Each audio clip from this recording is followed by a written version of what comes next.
Hello dear students, इस video में बच्चों हम संज्ञा के बारे में पढ़ेंगे। संज्ञा क्या होती है? हमारे आसपास जितनी भी चीज़ें होती हैं, जितनी भी जगह होती हैं, जितने भी व्यक्ति होते हैं, स्थान होते हैं, उन सबका कुछ ना कुछ नाम होता है।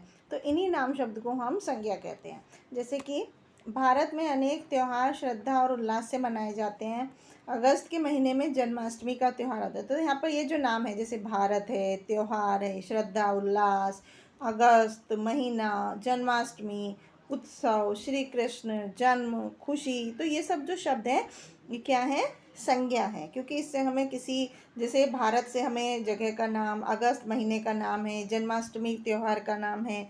तो इस तरह से अलग अलग चीज़ों के बारे में ये हमें बता रहे हैं। तो जिस शब्द से किसी वस्तु, स्थान, भाव या गुण का पता चले उसे हम संज्ञा कहते हैं। संज्ञा के भेद। संज्ञा तीन प्रकार की होती है: व्यक्तिवाचक संज्ञा, जातिवाचक संज्ञा और भाववाचक संज्ञा। सबसे पहले व्यक्तिवाचक संज्ञा क्या होती है? जिस शब्द से किसी एक पर्टिकुलर प्राणी, वस्तु या स्थान का पता चले उसे हम व्यक्तिवाचक संज्ञा कहते हैं। जैसे कि राम, तो राम एक पर्टिकुलर व्यक्ति को बता रहा है कि ये इनकी बात हो रही है। कृष्ण, मीरा, ताजमहल, तो ये जिससे हमें किसी एक विशेष चीज़ का पता चले उसे व्यक्तिवाचक संज्ञा कहते हैं। जातिवाचक संज्ञा से हमें किसी चीज़ के पूरे, किसी प्राणी, वस्तु या स्थान की पूरी जाति का पता चलता है या पूरे वर्ग का पता चलता है। जैसे कि स्त्री है, तो स्त्री कोई भी स्त्री हो सकती है, इससे हमें पूरी स्त्री जाति का पता चल रहा है। पुरुष है, पुरुष से हमें पूरे पुरुष जाति का। गाय, गाय मतलब कोई भी गाय हो सकती है। पर्वत मतलब कोई भी पर्वत हो सकता है। तो ये जातिवाचक संज्ञा में आते हैं। भाववाचक संज्ञा होते हैं जिस शब्द से किसी वस्तु, प्राणी या स्थान के गुण, दोष, अवस्था, भाव का पता चले उसे भाववाचक संज्ञा कहते हैं। जैसे कि प्रेम, मित्रता, शत्रुता, बचपन, तो ये क्या है? भाव है, फीलिंग्स है। इनको ना हम देख सकते हैं ना हम छू सकते हैं, सिर्फ महसूस कर सकते हैं।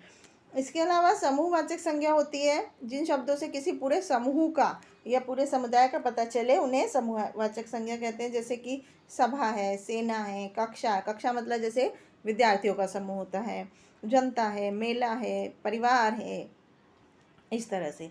द्रव्यवाचक संज्ञा होती है जिससे हमें किसी पदार्थ का पता चले जिससे चीज़ें बनाई जाती हैं।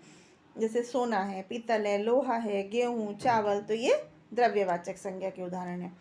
अब भाववाचक संज्ञा की बारे में पढ़ते हैं, किस तरह से उन्हें बनाते हैं। भाववाचक संज्ञा के दो रूप होते हैं। उनका मूल रूप होता है जिसमें भाववाचक संज्ञा होती है, जैसे सत्य है, क्षमा है, सुख दुख है। इसके अलावा कुछ संज्ञाएं दूसरे शब्दों से बनाते हैं, तो उन्हें व्युत्पन्न भाववाचक संज्ञा कहते हैं। जैसे कायर से कायरता बनाया, हंसना से हंसाई बनाया। इसी तरह से जातिवाचक संज्ञा से भाववाचक संज्ञा बनाते हैं। जातिवाचक संज्ञा जैसे कवि है तो इससे कवित्व हो गया, भाई से भाईचारा, मित्र से मित्रता, सती से सतीत्व। सर्वनाम शब्दों से भी भाववाचक संज्ञा, जैसे सर्वनाम आप है तो आपा, पराया से परायापन, निज से निजता, मम से ममता। इसके बाद विशेषण से भाववाचक संज्ञा किस तरह बनती है? मधुर से मधुरता, गुरु से गुरुत्व, अधिक से अधिकता। अव्ययों से भाववाचक संज्ञा, जैसे मना से मनाही, निकट से निकटता, दिक से धिक्कार, वाह से वाहवाही।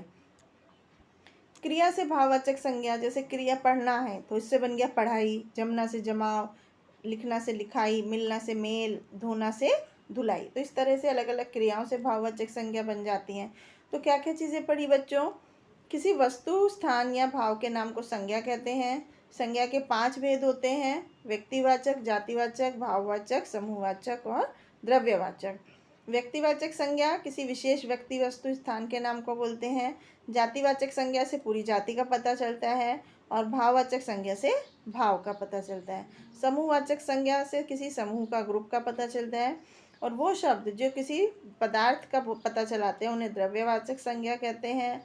भाववाचक संज्ञा शब्द जो होते हैं वो जातिवाचक संज्ञा, सर्वनाम, विशेषण, क्रिया आदि से बनाए जा सकते हैं।